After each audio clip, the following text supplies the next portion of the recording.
너희는 이렇게 기도하라.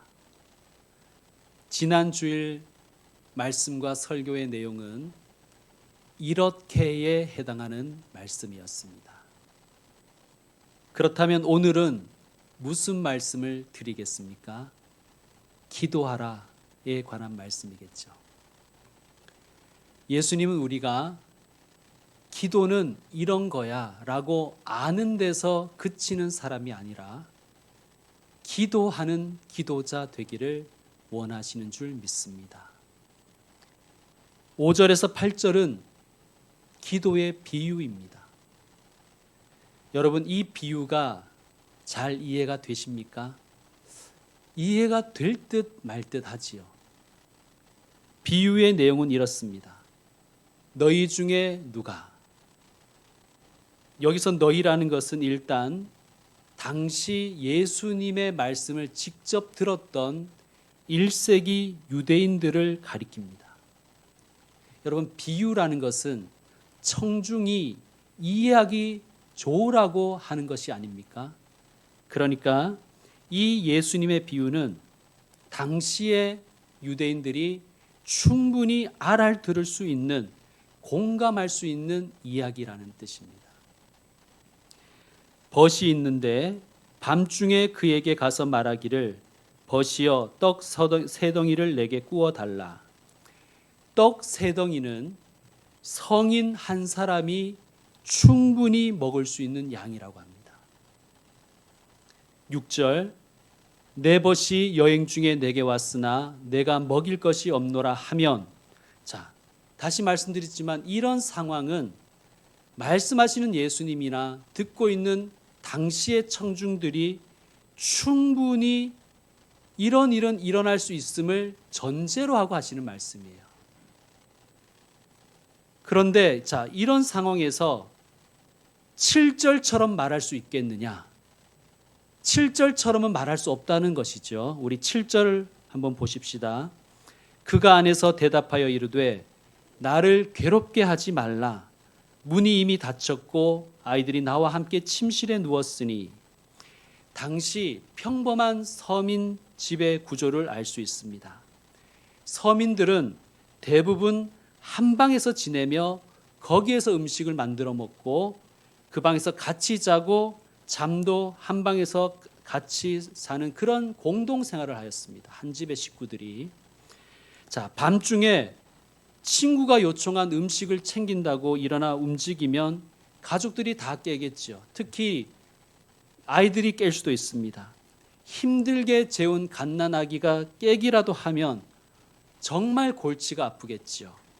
그래서 밤에는 잘 찾아가지 않겠지만 그런데도 친구가 찾아온 것입니다. 그리고 자기 손님에게 대접할 빵 세 덩이를 구워달라고 합니다. 그런데도 이 집에 사는 이 친구는 일어나 내가 줄 수 없노라 하겠느냐? 그렇게 대답할 리가 없다라는 뜻이죠. 자, 다시 말씀드리지만 이 비유를 말씀하시는 예수님과 듣고 있는 청중 사이에는 공감하는 내용인 것입니다. 나는 그렇게 얘기할 것 같은데, 나 시크하잖아, 나 사생활 엄청 중요하게 여기잖아, 이런 생각은 지금 현대를 살아가는 대한민국 우리들의 생각이고, 이런 관점에서 성경을 읽으면 맥락을 놓쳐버립니다. 이해하시겠죠? 그런데 8절이 좀 이상해요. 자, 예수님은 비유를 베풀어 주신 후에 이렇게 말씀하십니다. 여러분 8절을 여러분 읽어주십시오. 8절 시작.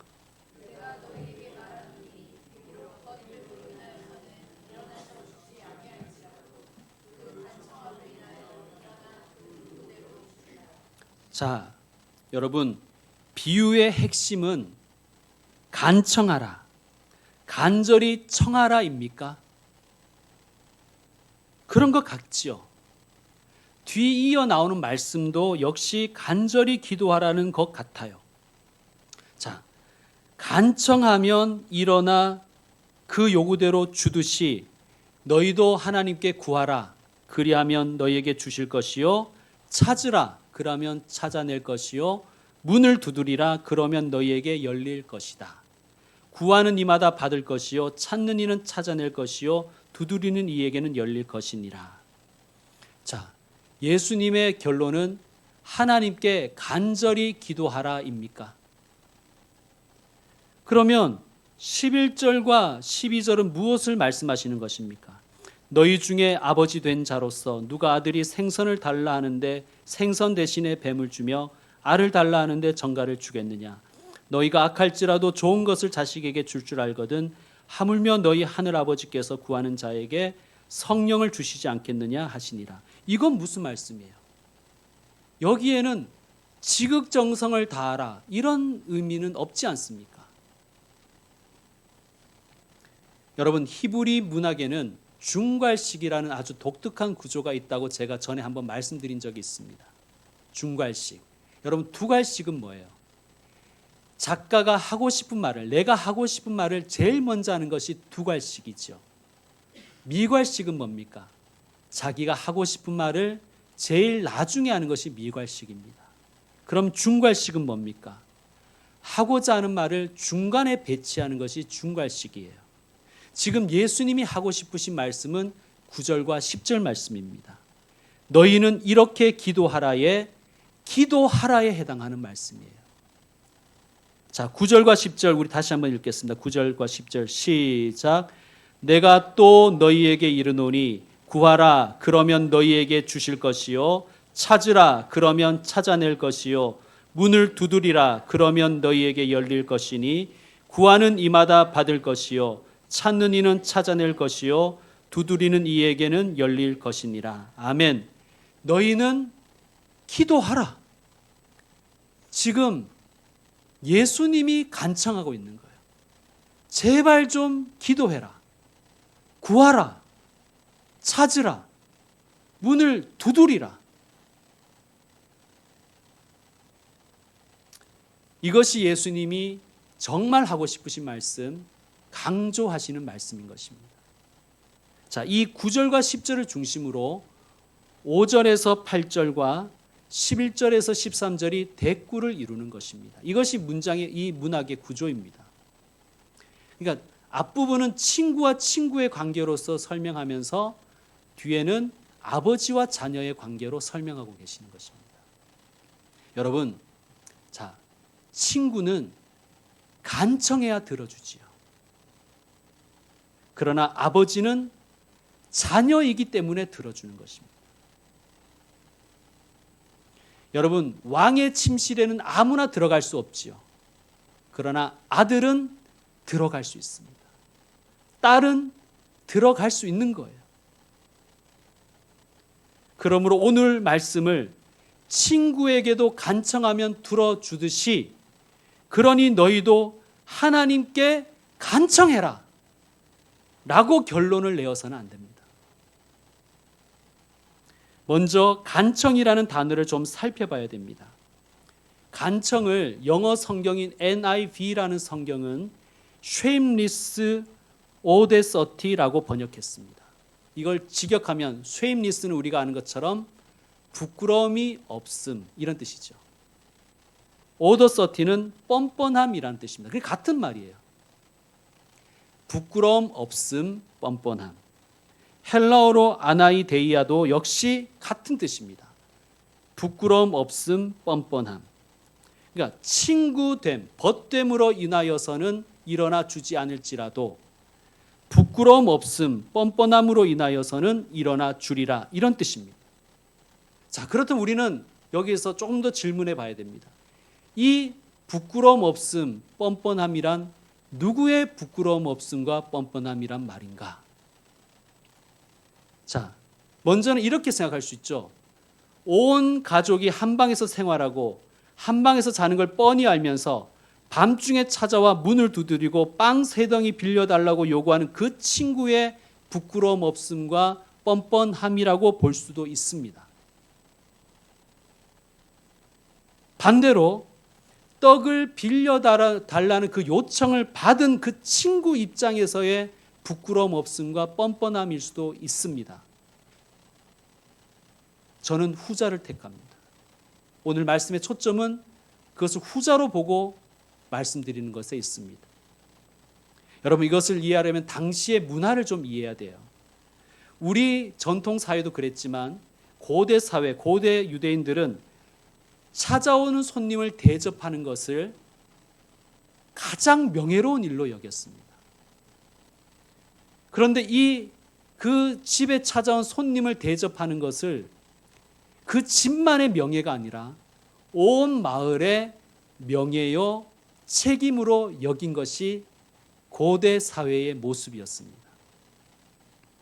만약 일어나기 귀찮아서 온 집안 가족 다 깨우기가 싫어서 밤중에 찾아온 벗의 손님, 즉 마을의 손님을 대접하는 책임을 다하지 않으면 그것은 쉐임리스한 일입니다. 수치스러운 일이라는 거예요.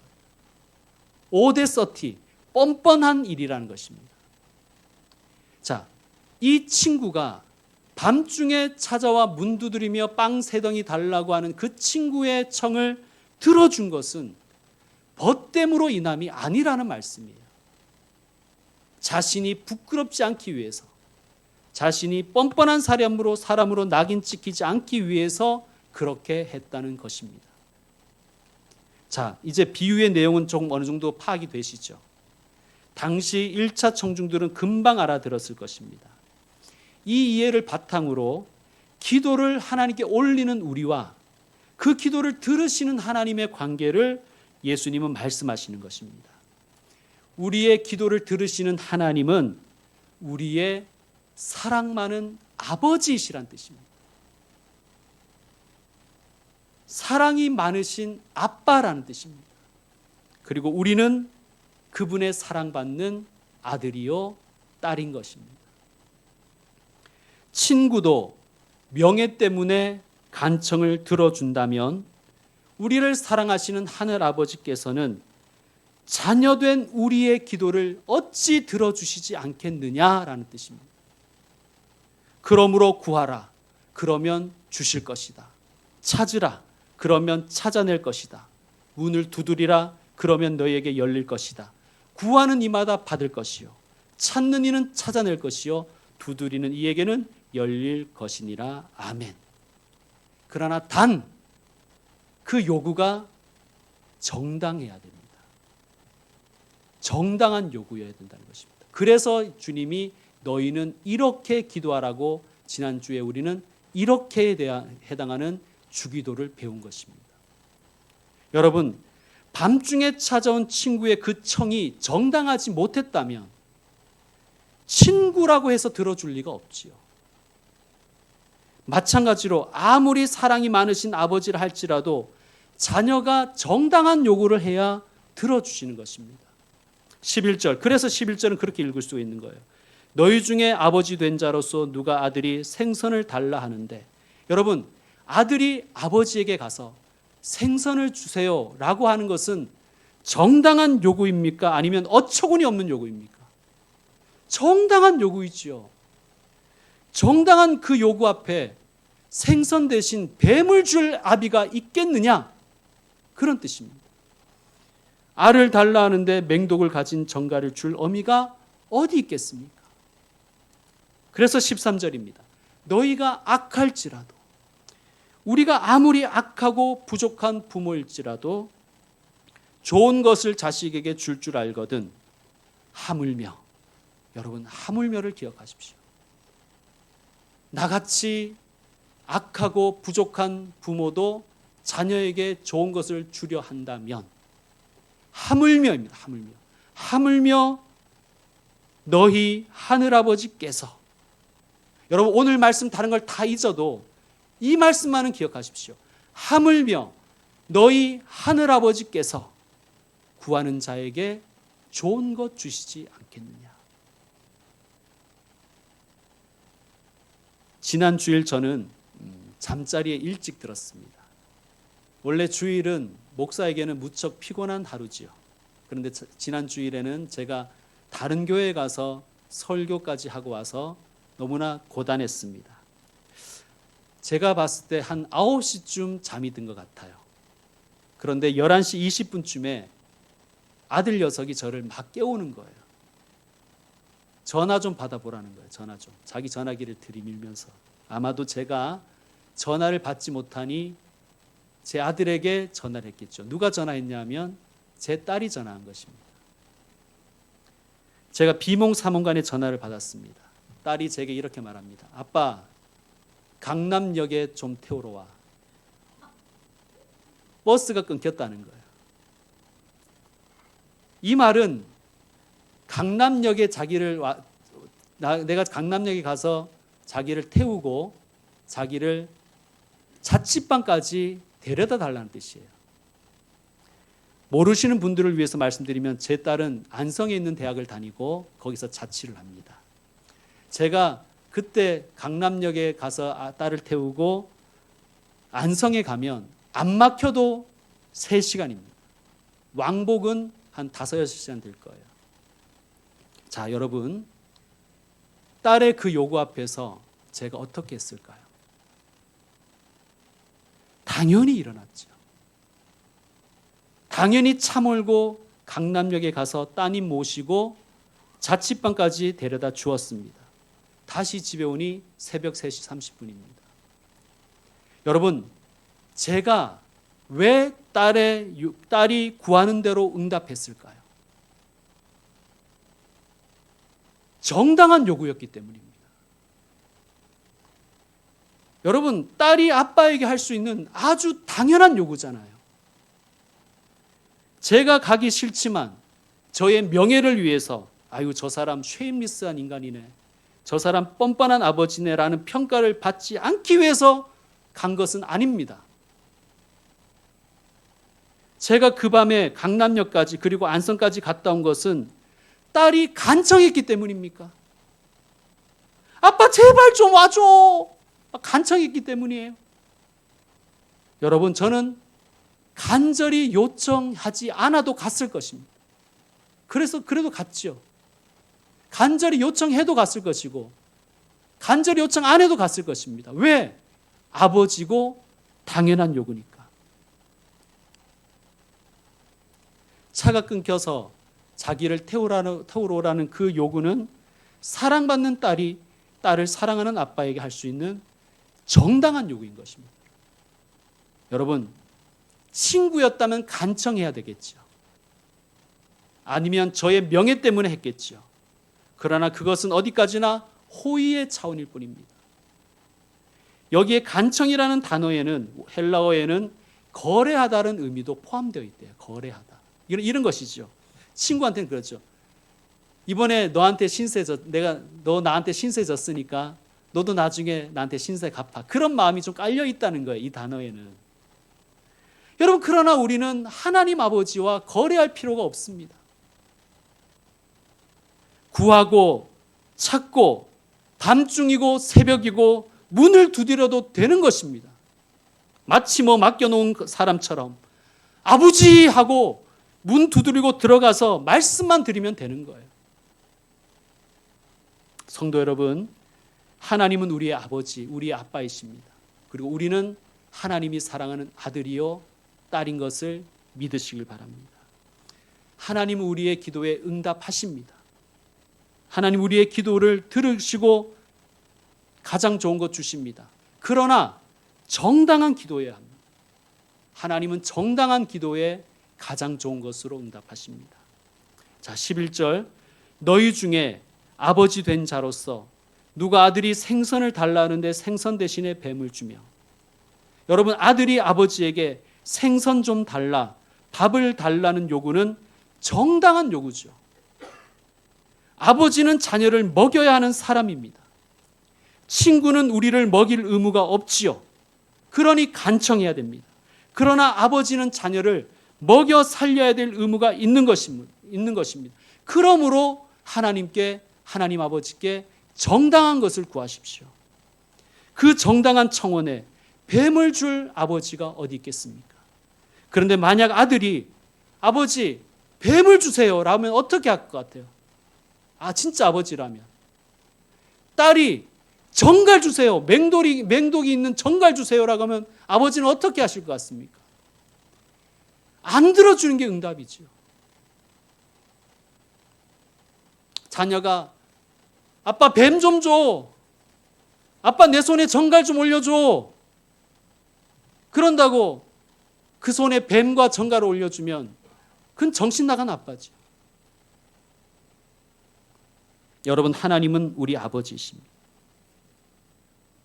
아버지는 그런 존재인 거예요. 어머니는 그런 존재인 것입니다. 우리가 아무리 악해도, 우리가 아무리 부족해도 좋은 부모가 좀 되고 싶잖아요.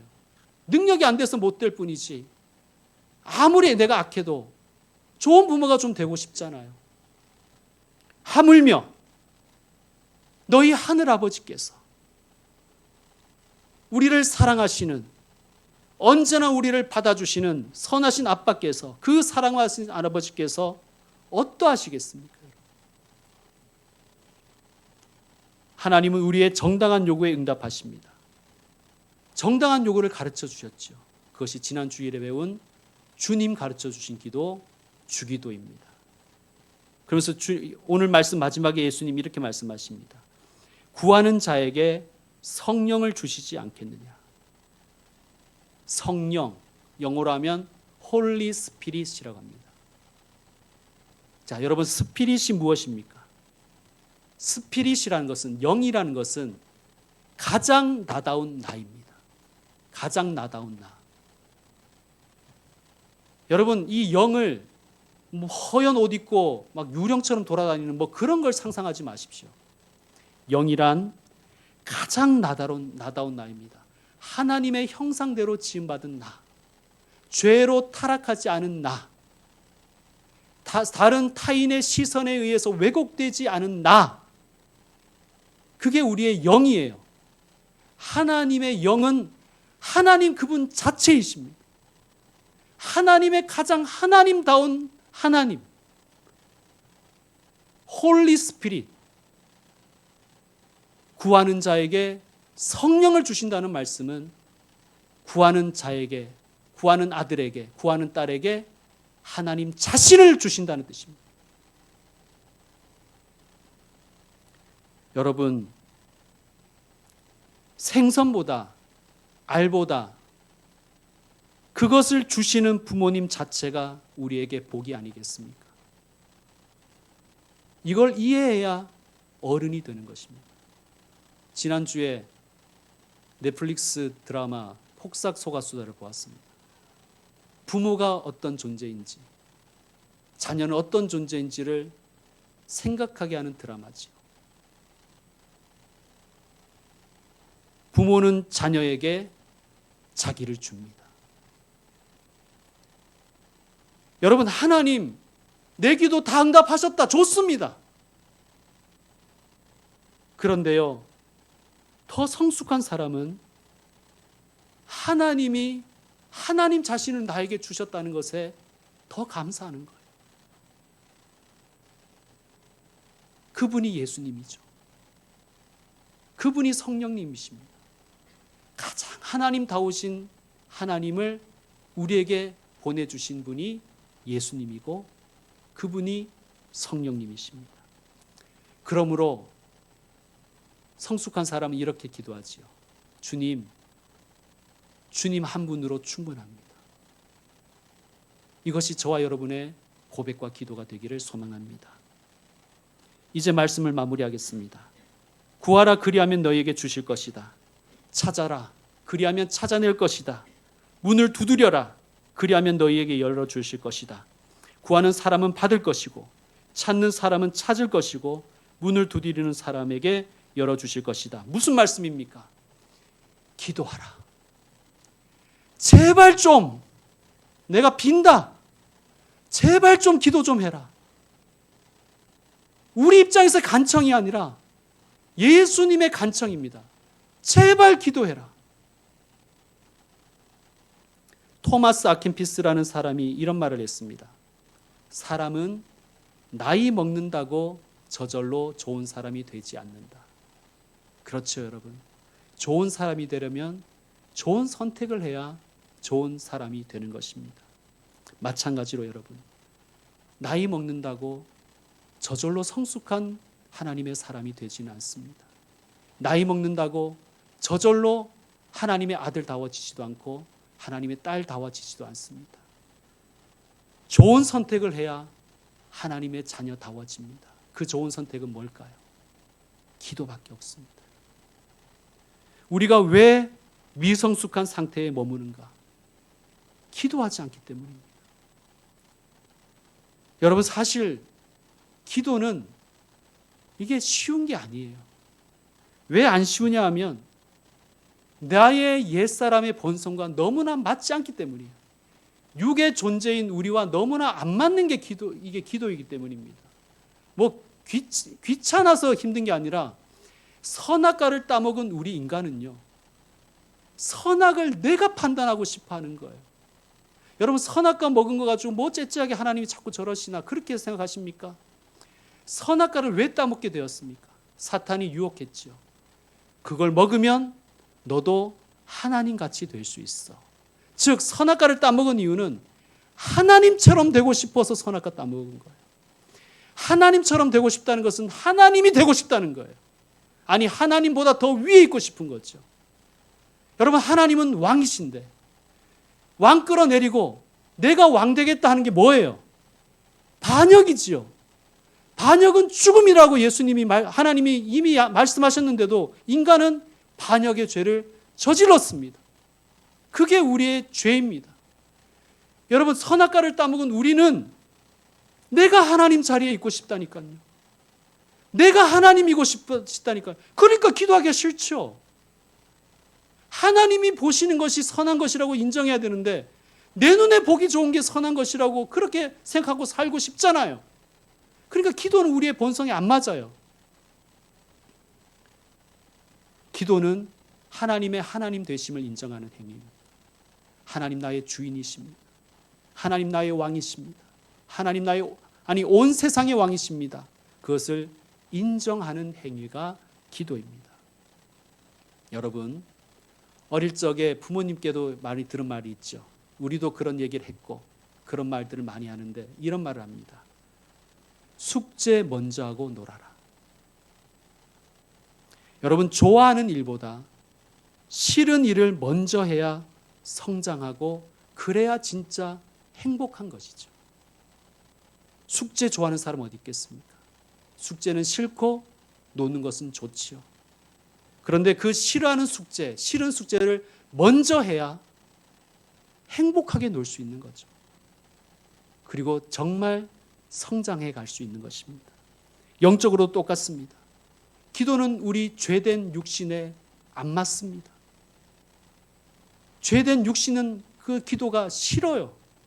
귀찮아서도 싫고 피곤해서도 싫고 내가 하고 싶은 대로 해야 되는데 왜 그걸 하나님께 말씀드려야 되고 하나님의 사인을 받아야 되는가? 싫은 거예요. 선악과를 따먹은 우리 인간은. 그런데 여러분, 싫어하는 그 일을 먼저 해야 성숙하고 그래야 진짜 행복한 것입니다. 하기 싫어도 기도 먼저 하십시오. 하기 싫어도 말씀 먼저 읽으십시오. 그리고 하루를 시작하시고 그리고 여러분의 일을 하시고 그리고 사람을 만나십시오. 그것이 정말 우리를 행복하게 할 것입니다. 우리를 성숙하게 할 것입니다. 성도 여러분, 바쁘시지요? 기도할 시간도 없을 정도로 바쁘시지요? 그런데 여러분, 우리가 바쁘어서 급한 일만 먼저 계속 하다 보면요, 우리의 육신도 번아웃이 되고 우리의 영도 다 소진돼 버리고 맙니다. 그래서 정말 해야 될 중요한 일을 못하는 거예요. 그런데 싫지만 중요한 일을 먼저 하면요, 그 일을 하고 나서 보람도 느끼고 힘도 생기고 하나님 주시는 새 희망이 생겨서 급한 일들도 지혜롭게 그리고 능력 있게 처리할 수 있는 거예요. 여러분, 이 원리를 믿는 사람은 엎드립니다. 이 복의 원리를 믿는 사람은 정말 주님께 무릎을 꿇는 거예요. 여러분, 하기 싫은 기도 먼저 하십시오. 그리하여 참된 복을 누리는 인생, 그리고 성숙해지는 우리, 주님과 행복하게 동행하는 복된 분들 되시기를 축원드립니다.